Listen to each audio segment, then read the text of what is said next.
Hello. I want to just talk about, and if I don't say it and put it out there public, I'm only going to go nuts thinking about it. My rant, it's a bit of a rant really, and it's just about grading. I've been watching and hearing.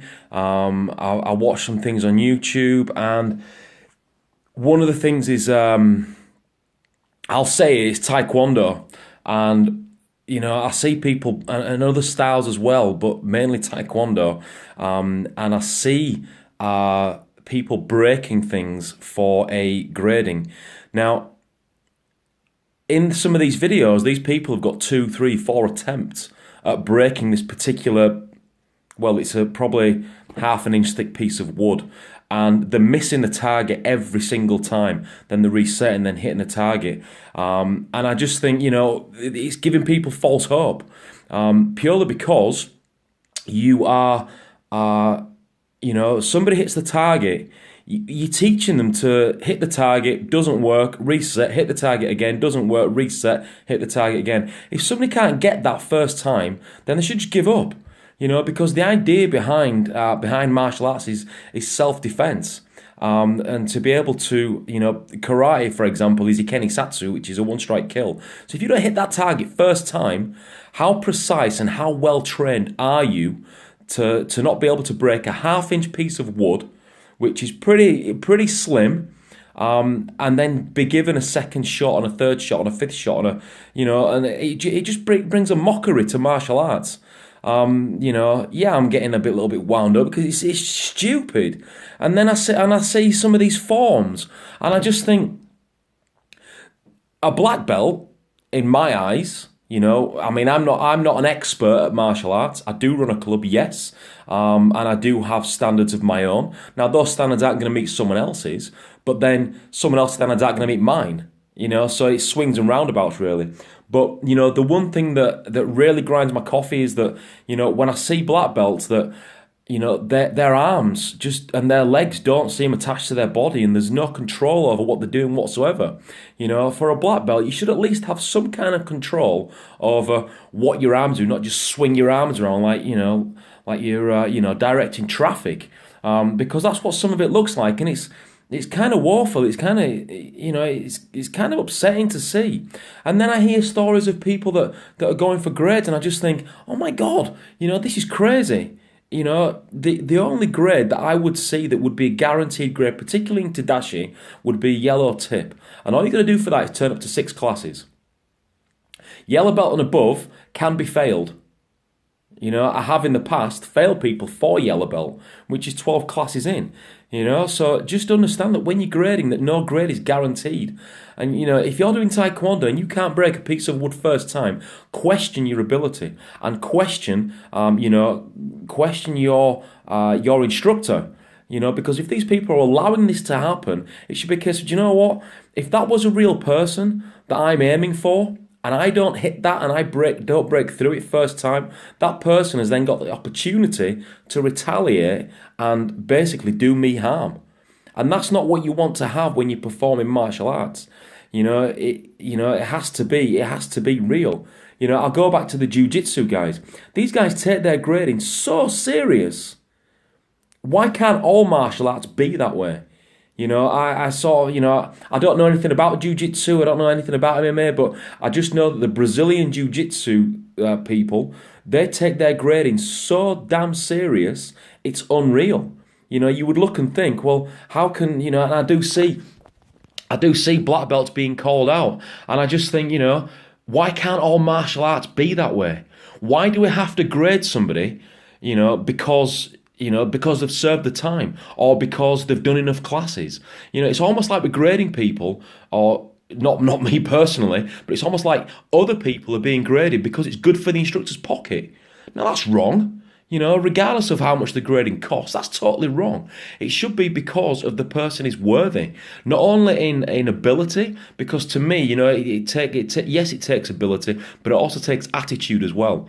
So if it's not the ability that's at fault, it's the attitude that's at fault. And if it's not the attitude that's at fault, it's the ability that's at fault. And I got told that many years ago by one of my instructors, and I'll say his name, and I'll say it with reverence. You know, his name is Sensei Bob McCracken, who is the UK director for GKR Karate, and he always told me, and he was talking about sales, but this can tie into karate as well. If it's not attitude, it's ability, and I just think, you know, that's so true. That is so true, and it should be so true for everything that a martial arts practitioner has and does. You know, so you know, why can't we, you know, go the same way as the Brazilian guys?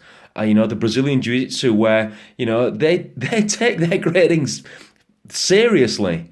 You know, no grade. You know, and again, I don't know anything about them. I've not met any seniors, but you know, these guys are so believable in their grading approach that they don't do it for fun. These guys take it so seriously. All martial arts should be exactly the same. Every single style should be exactly the same. But what we see this this commercial, poor approach to martial arts, where it's just a case of let's get as many in through the door as you possibly can. And I'll be honest with you, I've been guilty of that myself. Okay, I have been guilty of that myself purely because of where I was. And, you know, at the time, it's amazing. But then, to me, you know, me personally, I got a little bit jaded with that. And I just thought, no, we're losing quality. You know, and now that I've started Tadashi and I'm able to teach all the classes myself, I don't have to, you know, put poor instructors with struggling students. I won't say poor students, I'll say struggling students. But some of the instructors that we have put in the past, they have been poor. And, you know, and I just think, this isn't the way martial arts is supposed to be. You know, yes, I've made a lot of money from doing martial arts, but that didn't make, you know, I'll be honest, that didn't make me happy. You know, I have been guilty of what I'm saying now in the past. But I have a new light to that. I have a new view to that because I'm doing it on my own. And, you know, I just think that when you are grading somebody, you know, one, there should be a syllabus. I'm hearing stories of clubs that don't even have a syllabus. And it's like, well, what does this person need for their next grade? What are they supposed to achieve for their next grade? Because a grading is an achievement. And how are they? It's just a way to track their progress. But what is the point in progress, you know, or tracking progress when you don't know what the progress is? You don't know what there is to track. It's just a case of, here's a yellow belt, here's an orange belt, here's a green belt. That's pathetic. The other thing is, you know, it just putting money in your pocket.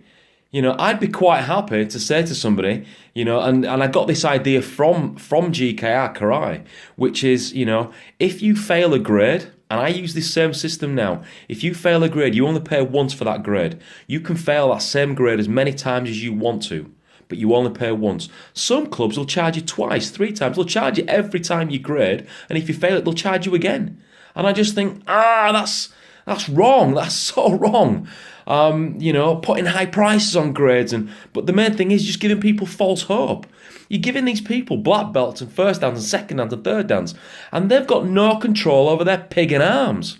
You know, they can't even do a kata properly. That's frustrating. That, for me as a practitioner, is frustrating because, you know, as a starting off martial arts club, I'll be honest with you, you know, it's not growing as quick as I would like it to be. But what does? Rome wasn't built in a day. You've got to build strong foundation in order to, you know, to build on top of that. But I just see these black belts, first dan, second dan, third dans, that have just got zero control of what they're doing. You know, and I just think, man, that's bad. And, you know, I get second dans and third dans come up to me and say, you know, for basic bonkai, we didn't know this. Well, hang on a minute, why not? Why are you not being taught this stuff? You know, but, you know, it just got to me this morning. It's been sort of riding my mind for a couple of days now. And I just think, you know, I see these people breaking these boards and and achieving these things, and I just think, how and why the hell are you being allowed to go for this next level and being given any kind of false hope? Because you're going to walk out there, somebody's going to say, what grade are you? You're going to say black belt, first down, second and third down. And again, I'll say this from Bob McCracken said this to me years ago. A kid at a black belt level, in a playground is probably going to get tested. Somebody's going to test that. And if you're giving that child or that person false hope, they're going to fall flat on the backside. But because it's all commercialised and because it's all fun, and you're getting sweets at the end of class, and you're getting your next grade, that's not what martial arts is about, people. It's not about that. It's about a self-progression. It's about a self-progression. It's not about getting a belt around your waist. Yes, they're nice and shiny and colourful and pretty, but that's not what it's about. It's about having the nous and just even the common sense to know what a basic punch is for. To know what a basic block is for. And even if it doesn't, work, just knowing that stuff, can help that awareness in you to potentially defend yourself one day. I'll admit I teach Bunkai, but I don't teach from a self-defense point of view. I teach Bunkai for an understanding, but it's that understanding of how the body works and how the body moves to be able to perform it properly. But I just see these people that have been training 2, 3, 4, 5, 6 years, and I just think, man, you can't even block properly. You can barely punch, dude. And I just think that's so wrong. It's just false hope. I kind of am having a go at at other clubs, okay? And I'm probably gonna get some flack for it, but you know what? I don't care. If you're looking at your students and your false edification of that student is to award them a grade to put some money in your pocket and to big up your ego, then you as an instructor, you really need to have an attitude check. You need to check it from the neck up, dude. So since I started Tadashi, a lot of the things that I learned from GKR, my previous club, some of the sayings that I learned from people like, and I'm going to use these people in another video as well. People like Sensei Peter Devlin, Sensei Andrew Ward, Sensei Paul O'Donnell, Sensei Gav Richardson, Sensei Bob McCracken, Shian Stacey Koretzian, Kancho Robert Sullivan, Sensei Gavin Salmon, Sensei Anthony Ryan. All these people, okay, in the past I felt done by them, but they've taught me so much. They've taught me so much about how to look at a standard, and I still draw from what they've taught me. Yes, we probably, GKR and I parted badly, but you know what? What they've taught me before the part it's invaluable. I was nearly going to swear then. It's invaluable stuff. And I'm using that stuff now. So do you know what, gentlemen? For everything you've taught me, I thank you. Yes, we may have parted bad terms, but I do thank you for that. I thank you for your teaching in karate, for holding me to a high standard. I thank you for your teaching in the business and what you've taught me mentally. And holding that to a high standard as well. And I just hope that, what I say in these videos doesn't get taken wrong. It gets taken as constructive criticism. I am peeved at what I hear. I am peeved at what I see. And I just think these people are, they're making a mockery. So my thinking is why can't we train and grade and have that standard that the Brazilian Jiu-Jitsu guys have? All right, I don't even train in the style, but I'm bigging it up. I'm bigging it up because of stories that I hear and things that I see on YouTube regarding Brazilian Jiu-Jitsu and regarding how it's run. How it's run as an organisation, how it's run as a club. And that's probably, that was kind of the founding for MMA, I suppose. Everyone wants to get into Brazil because it's high standard. That's why. Because they keep their standards at a point of, you don't just get given given a grade, you've got to earn that grade. And it takes, I suppose with these guys, it takes blood, sweat, and tears, literally. And that's how grading should be. Yes, from yellow belt and above. All right, I said before that the only guaranteed grade in Tadashi is a yellow tip. But the other grades, if you don't know your stuff, you're not going to fail. Because I ain't going to put you forwards. It's as simple as that. If you don't know your stuff, I won't need to fail you because you won't be put forwards. I'm not going to put somebody forward just because I need an extra 20 or 30 or 40 or whatever I charge for gradings. I'm not going to put you forwards for that. I believe in discipline. I believe in, and the kids. I've heard stories of parents taking the kids to a martial arts club. I won't say which one. And they're paying them to play games. It's like, well, hang on a minute. Why don't you just put them on the Xbox at home or the PlayStation and it's free? Why would you send somebody to teach your child how to play games? And, these people have actually... I've taught these people. And, these people are not being taught properly. To not be able to put a simple three punches together is ludicrous. But yet, get given... And it's madness. It's sheer madness. So again, from my past, I thank all the names that I've mentioned. Anyone that's, I thank you all. You've all made me into a person that I am today.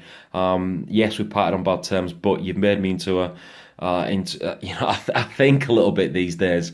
Back then, it was a case I was being given the advice and wasn't thinking as much. Now I've got the advice and I'm starting to think a little bit more.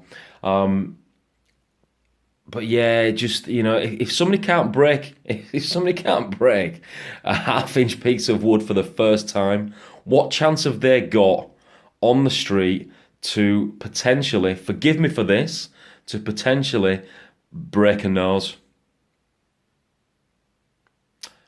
Or even bust a lip? Or even, I don't know, run away? It's not gonna happen. I just think it's sad and it's wrong. I thank you for listening. Sorry it's been around, but I had to get it off my chest and I had to put it out there publicly so that maybe other people can look at that. Oh, that was one other thing as well.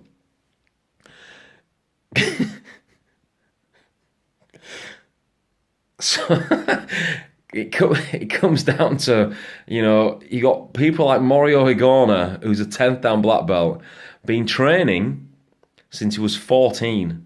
That's 66 years. I think I worked out, based on what I know about gradings, from white belt to black is about, I did it in 3 years. I was intense training, training 3-4 times a week. I was full time and I did black belt in 3 or 4 years. I've been training since October 1999. It's currently February 2018. And so that's about 20, I'd say that's about, 19 years. I'm nowhere near 10th Dan. So any oh God, I do research and I do look at these people. And again, they might look at me, they might look at what I perform and think, do you know what, James? Tadashi, not very good. Your standard, not very good. I think the same, and I'm probably going to start a lot of enemies right now, but I think the same, So again, it swings and roundabouts. They might not like what I do, I might not like what they do, but I just think to don't mess around with the grading system just because somebody has done the classes, the time, and they're going to put some money in your pocket. There has to be a standard. And if somebody can't break a piece of wood, a half-inch thick piece of wood, in one hit, they shouldn't get a second opportunity and they should possibly fail. Okay, I await the berate of anybody that wants to comment on this. just know that when you're going to grade with Tadashi, you're going to be held to my standard. You're going to be held to what I expect. And I'm gonna do my damnedest to make sure that you know your stuff, and it's just not going to be given. Nobody in Tadashi will be given a grade ever. Okay, I won't do it, because then, where's my integrity? Thanks for watching. Thanks for listening. I hope you get a bit of a laugh out of it, and I hope some of you might look at it and think, oh yeah, that's probably right. Or some of you might think, that's probably wrong. Whatever you think is your prerogative. And it's my channel, it's my prerogative, and we're all entitled to our own opinion. So just have that in mind. I hope I don't offend too many people. Or I hope I maybe make people wake up and, see something. All right, I'll speak to you soon. Bye.